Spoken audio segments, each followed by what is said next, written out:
বিয়ের ঠিক 4 দিন আগে দিদি আর জামাইবাবু বাড়ি বয়ে এসে দিয়ে গেল একজোড়া বিয়ের পিঁড়ি।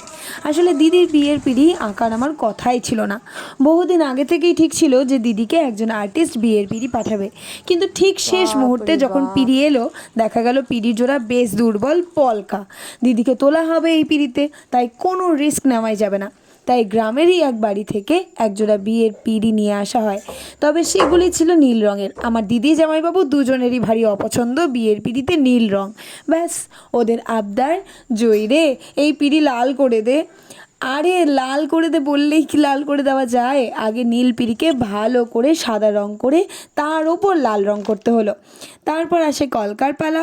বিয়ের যখন মাত্র 2 দিন বাকি, তখন রাত জেগে সে একেবারে যুদ্ধকালীন তৎপরতায় কলকা শেষ করে ভার্নিশ করেছি। দল বেঁধে দিদি জামাইবাবু সবাই মিলে এসে হই হই করে নিয়ে গেল আমার দিদির বিয়ের পিঁড়ি।